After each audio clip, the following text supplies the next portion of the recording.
Well, good morning and welcome to another edition of Elevenses Live. You're watching Kevin Williams here from Survival Skills Rider Training. It's a bit of a grey and not too nice looking morning here in London. We had a lovely day yesterday, but the weather's gone downhill again today. So, what have we got for you today in the show? Well, we'll talk about a new London initiative that would set traffic lights at red as their default state and to prioritise pedestrians. We'll look at Nick Sanders, who's taking on the world's shortest street challenge. Kawasaki are planning, it appears, a 404 based on their 254, which appeared last year. The Chinese have got an increasingly valid reputation for building nice looking bikes, but every now and again somebody drops a clanger, and I'll show you a Chinese clone of a ZX-10R. Nico Rosberg, talking of clangers, he has managed to drop his Energica electric motorcycle at the Monaco Grand Prix. Got a couple of photos of that for you. A couple have survived having their car crushed by a loose load, while an Aussie police have released footage of 140 kph crash, and then we'll finish off by thinking about those two crashes while we discuss whether bike crashes really are unpredictable lightning strikes. So settle yourselves down, enjoy the show this morning. Don't forget, you are watching Kevin Williams here, Elevenses. Anything else to say before I crack on? No, I think I've covered it all this morning. So, right, basically, what's this with the red traffic lights? Well, it's a new scheme that's been rolled out by Sadiq Khan, who you probably know has recently been re-elected as Mayor of London.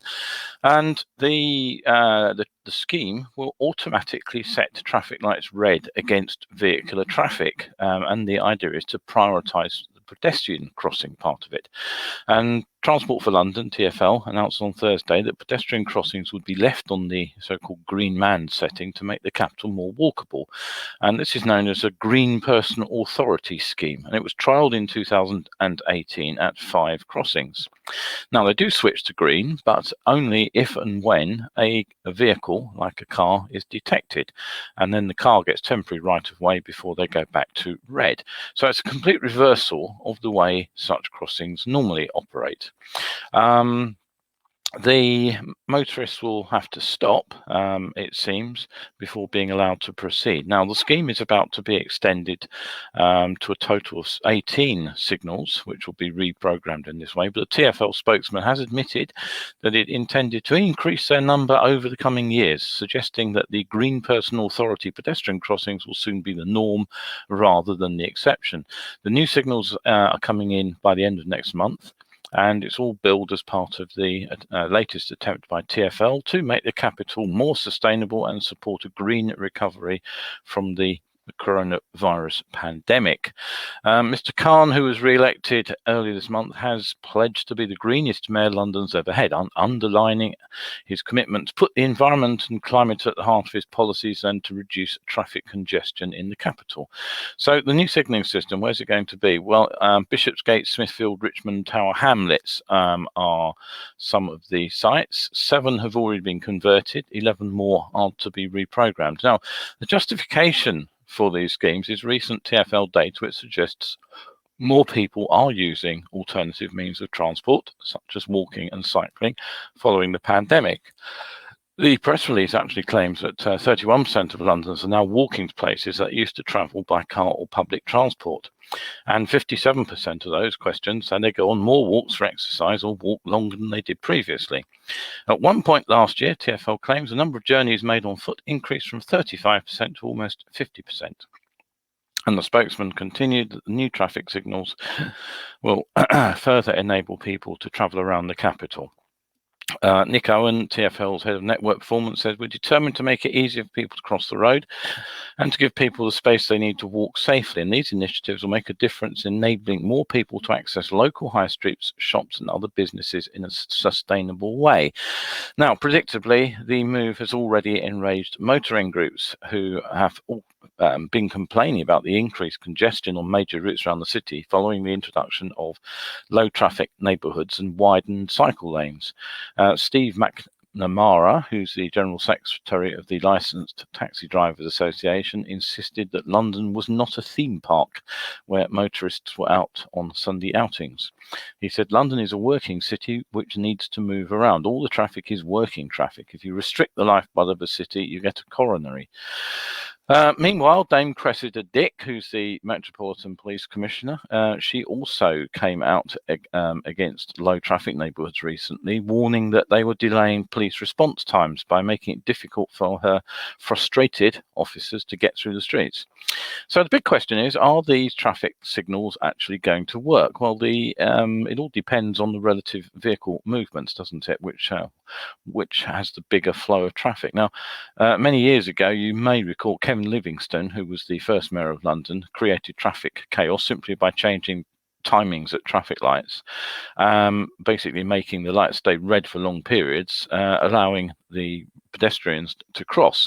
Now, the problem was that they weren't automatic. They were dumb, basically, and simply operated on a timer. So even when there were no pedestrians waiting, the traffic lights stayed red and the traffic backed up. Not surprisingly, many drivers saw red, so to speak, and when they were held up at these deserted crossings, and simply started ignoring them. Either they'd set off when the red light was still showing, or they'd run the amber because they knew they were going to be stuck there for an extended time. And in my opinion, a lot of the risky driver behaviour we see in London at the moment actually dates from that particular decision by the then mayor. I emphasise that is my opinion, of course. So what's the difference? Well, these lights are smart, so they should detect approaching cars. And it's also stated that these new green personal authority signals will be put in places where there are lots of pedestrians heading towards schools, public transport hubs, shopping centres, for example, where there are fewer cars. So in theory, if the lights turn green promptly and if the vehicle volume crossing those lights is relatively low, drivers shouldn't be significantly affected. However, a 2019 report highlighted the fact that for safety, I assume, cars are still being brought to a complete standstill at a red light before they change to green. And honestly, it's hard to see how that stop-start policy can actually be reconciled with a green policy. It's well documented that speed bumps, where drivers alternately slow down for the bump, then accelerate on the far side, actually increase fuel consumption quite significantly, and that in turn increases tailpipe emissions as well as knocking suspension to bits. I've had to replace the suspension recently on my camper. And there's also a risk that the frustrated drivers will treat them in the same impatient way they did the dumb signals. London's Walking and Cycling Commissioner, a chap called Will Norman, says the shift in priority will make our city the most walkable and eradicate collisions on our streets. But I honestly think that if the path of smoothing the path for pedestrians is going to result in increased driver frustration, then I feel that may be a vain hope. Good morning, Clive. It's good to see you here. Nick Sanders, MBE, well known for his many long-distance cycling and motorcycling accomplishment. He's ridden around the world 7 times, twice on a bicycle, apparently. Right now, excuse me, he's partway through his 5th ride around Britain's coastline. He's using a motorcycle for this trip, although he's previously done this on a bicycle. But at this time round, he's also managed to ride what is officially recognised by the Guinness Book of Records as the shortest street in the world. It's Ebenezer Place, and it is a mere 6 feet and 9 inches long. So there we go. That's a rather different challenge to normal. What else have we got to talk about today? Well, you may remember that Kawasaki put a brand new 4-cylinder 250 into production last year. Unfortunately, we don't get it here in the UK, but it's recreated a machine for the sort of pocket rocket class. So it was actually quite popular a couple of decades ago. Quite a number brought to the UK as grey imports from Japan.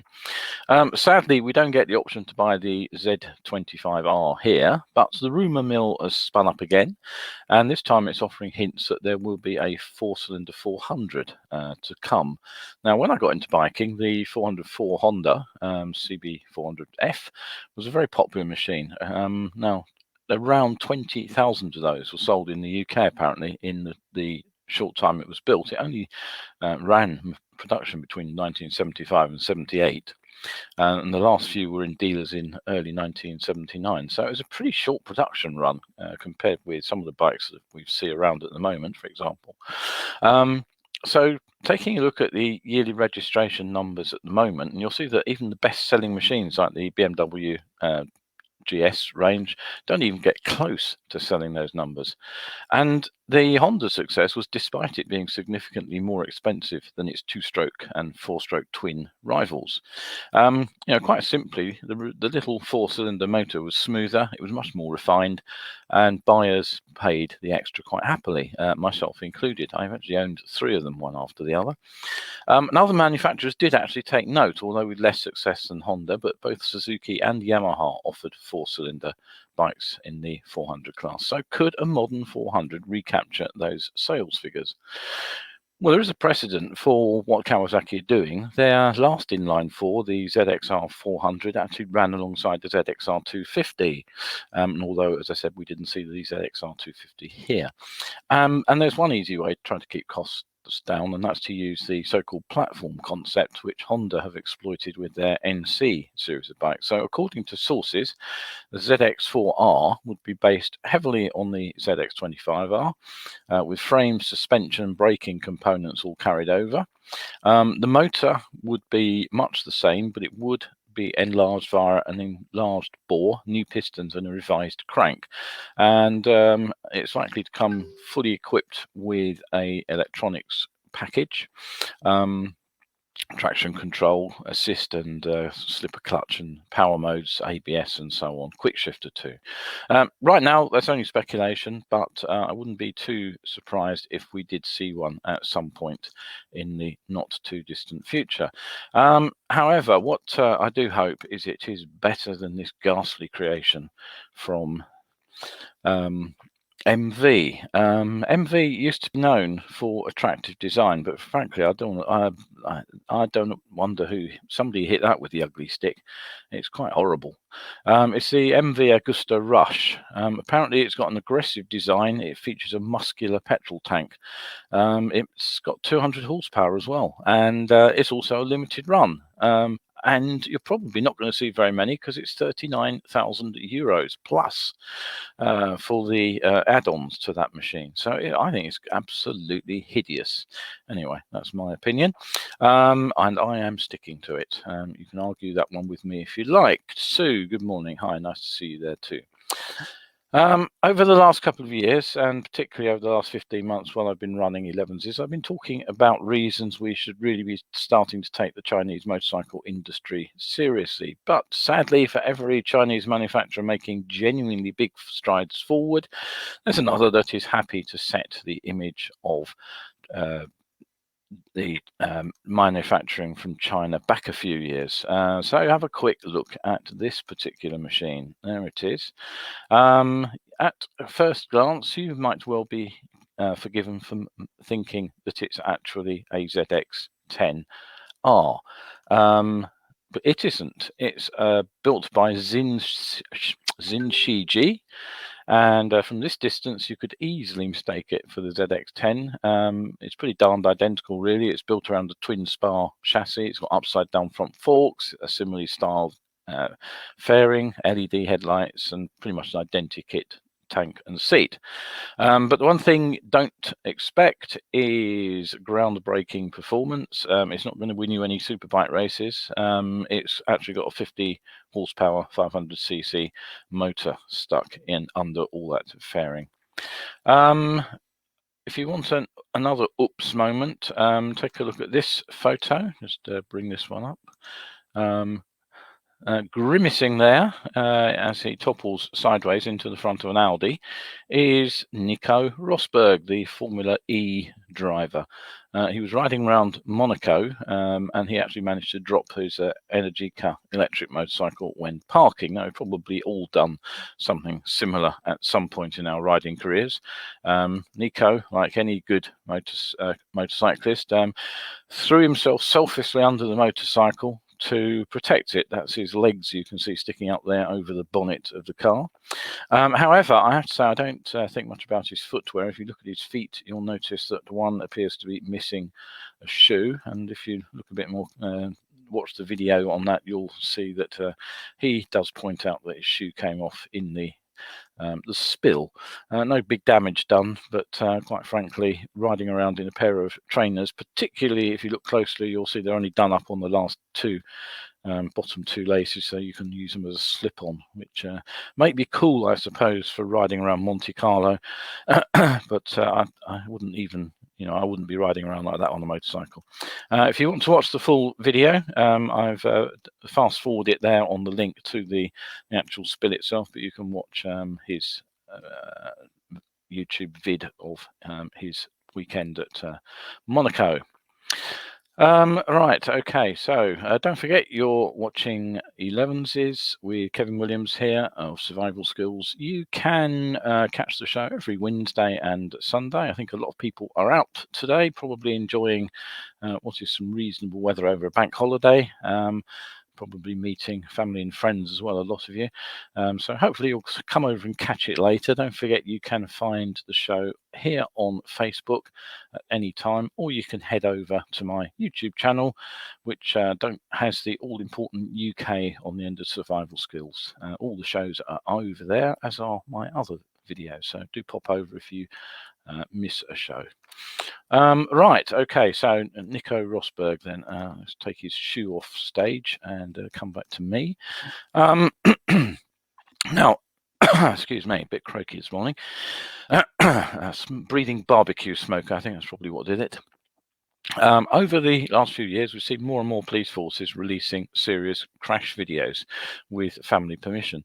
Now, the latest of these is fairly disturbing. It comes from Australia, and it features a rider who crashed at around 140 kilometers per hour. And again, what I've done is I've just snipped out a still from the crash there.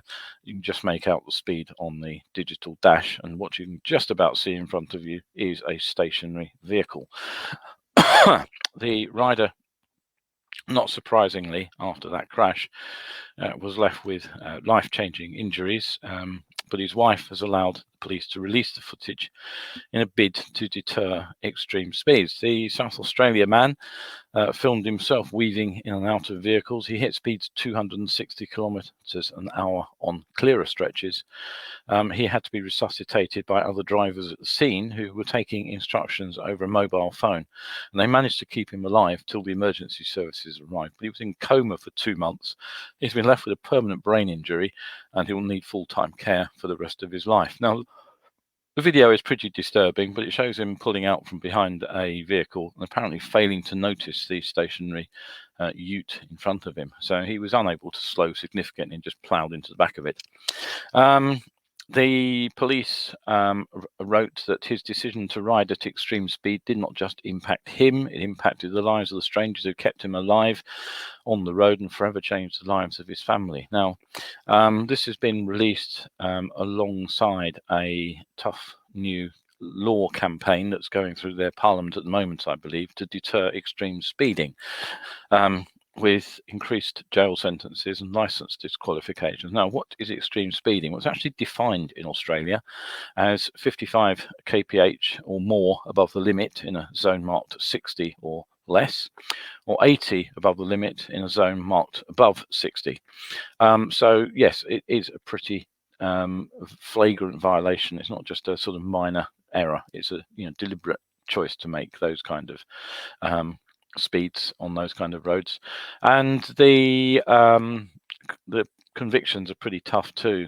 Maximum of 3 years and minimum 2-year disqualification for a first offence, and you could get 5 years in prison for a second offence. And if the offence is aggravated by circumstances such as attempting to escape a police pursuit, then the proposed new laws get even tougher. And drivers would be stripped of their license by the police. If the police felt that was necessary, they would take it away on the spot. And Yeah, so it's a pretty damned serious piece of legislation. Oh, and you could have your vehicle seized. I forgot to say that. The video link is here.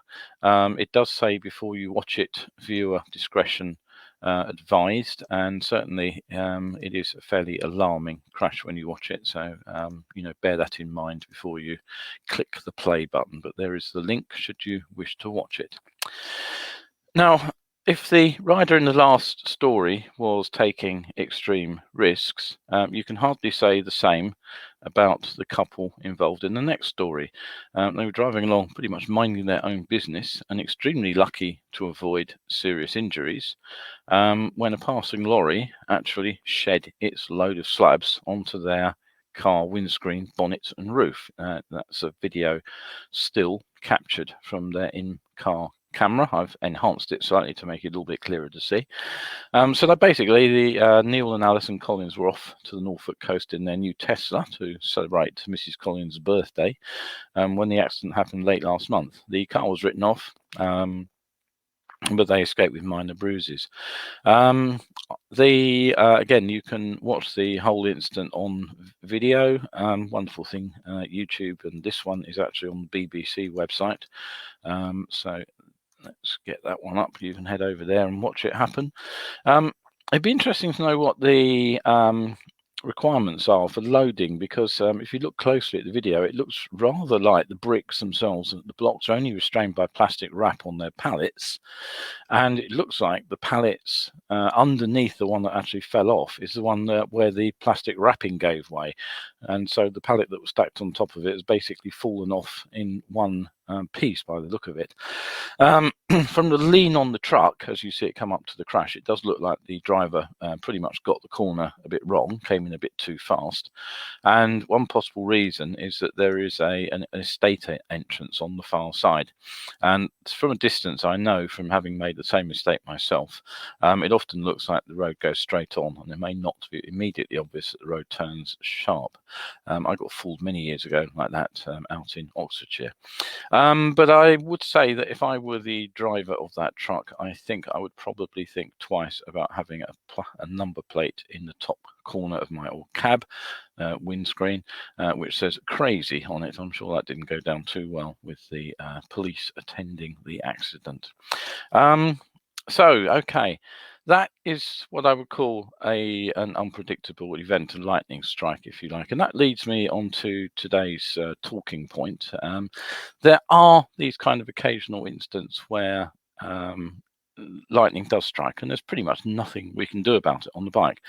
But what's not so obvious is that the kind of crashes that we saw in the Australian incident, where riders come to grief taking crazy levels of risk, are almost as rare. Now, the trouble with those kind of videos is the more they are released to show the risks of extreme behavior, the less I think they achieve. I think that pretty much all of us would look at a clip like that and think, well, I certainly wouldn't ride like that. I wouldn't be hurtling around at 140k and weaving in and out of traffic in the dark on a busy road. I just wouldn't be doing it. So I think the problem is that most of us fall into the mental trap of thinking, I don't ride like that, so I'm not going to crash either. And we're constantly told that motorcycles are dangerous. I've just next time out, I'll have a clip from a local paper which completely gets the statistics wrong, where they say 17% of all motorcyclists are either killed or seriously injured, which is completely wrong. But who does have crashes? Well, we're told that it's mostly down to unlicensed and disqualified riders. Those are under the influence of drink or drugs, or those riding, sort of badly behaved riders like we've just seen. And the other high risk factor, which we do know about, and it is a genuine one, is being a novice rider or on a different bike that you don't know well. But what does overrepresented actually mean? What's the term actually telling us?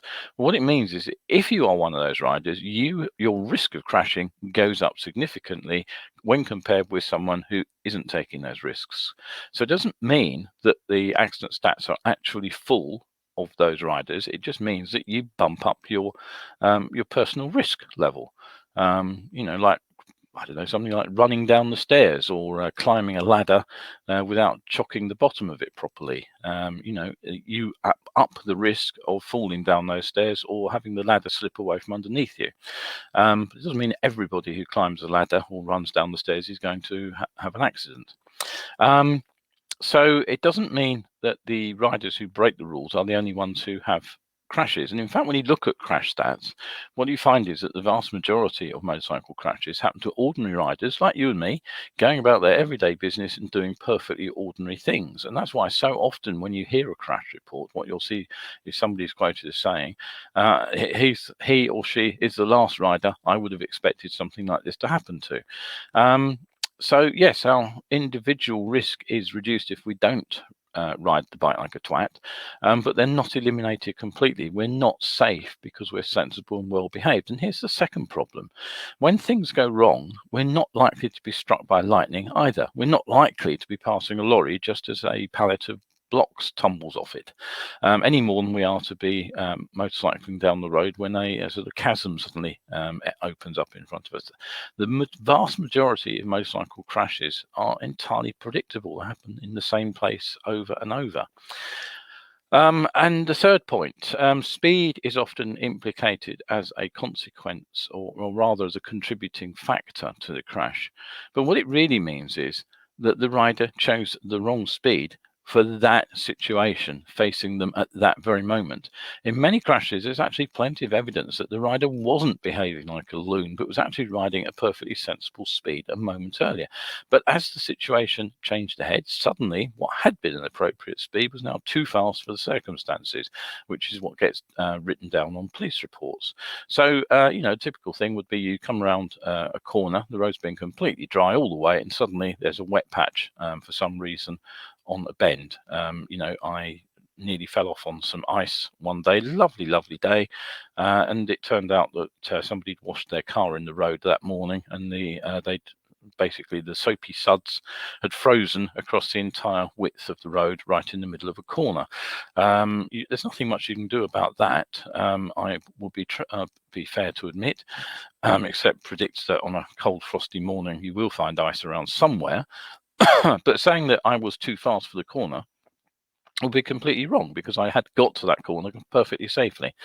So, it's more often than not, when speed is flagged up as a contributory factor, it's less to be expected that the rider was riding too fast, and far more that they simply didn't predict that a lower speed would be appropriate in a moment's time. Now, I know I say this a lot, but there is sadly little evidence that conventional advanced training has much in the way of crash reduction benefits. And defensive riding is a term I hear bandied around far too often, far too loosely. And at the same time, I actually see relatively little evidence it's being used by riders, even those who actually really should know better. All too often, riders are expecting things to go right when they could all too easily go wrong. The classic sort of excuse, the driver must have seen me, he looked straight at me and then pulled out anyway. Clearly, the driver didn't see the bike, or at very least misjudged the speed and distance of that machine. And this is why I'm constantly arguing for what's called insight training, because insight training is designed to increase awareness of what can go wrong, rather than giving riders higher levels of skills, which they then exploit and put themselves into more difficult positions with extra speed, and with added confidence that they're not taking any risk. So effective defensive riding absolutely needs insights into where riders crash. And it really doesn't matter whether those mistakes are the result of our own errors or another road user's. And we do know where the vast majority of crashes happen: junctions, corners, rear end shunts in moving traffic, overtakes, and on group rides. So we need to work on our hazard awareness in those kind of places. Once we know where, how, and why things can go wrong, then we can start to apply the positive risk mitigation, risk reduction strategies. So to try and stay out of trouble if we can, but to make things less serious if we can't get out of trouble. And insight tells us that real defensive riding isn't just about riding slowly everywhere either. Coming back to the speed issue, it's about making active choices to change our speed in response to changing situations. Now, I regularly hear that I'm thinking negatively when I talk about being aware of where things can go wrong on the road. And somebody not so long ago told me it's a very depressing way to ride. If I had to think about what could happen, I'd never get on the bike. Well, I genuinely don't think it is. What is depressing, for me at least, is listening to somebody on a YouTube video, watching themselves fall off on a corner, say, here we go again, because that's the third time they've crashed on a corner this year, or the other one that I caught the other day was somebody who's had 3 Smidsies in a year with drivers at junctions. And again, they filmed themselves riding into what's clearly going to happen. The negative thinking is this idea that it's always somebody else's fault. The council should have put more warning signs up on the bend, or that driver should have looked harder for the bike. In my opinion, it's only when we really begin to understand the threats and the risks, and when we have a clear idea of the action we can take to stay out of trouble, that riding actually becomes a lot more fun. And at the risk of insulting William Shakespeare, that's because we're not suffering the slings and arrows of outrageous fortune, but proactively taking arms against a sea of troubles. So, yes, we can reduce risk, but we can never totally eliminate it. Yes, there is always the chance of a lightning strike. We can't predict that. That is out of our control pretty much. But we can predict most of the obvious crashes. If you do want to be totally safe, of course, there is a simple answer. You don't ride through junctions, you don't follow cars too close, you don't ride round bends, you don't overtake, and never ever go out on a group ride. Sorted. Right, that's it for today. So thank you very much for tuning in. Don't forget, I offer all sorts of low-cost articles, free ones that you can watch, you can read, and then the inexpensive supporter and subscriber content on my Ko-fi page. The most recent tips on Tuesday and skills on Saturday posts have gone up over there, and the ones on counter steering, which I've been running for the last 3 weeks, the last one will be out on Tuesday, have been very, very successful on Facebook, so you can find them over there.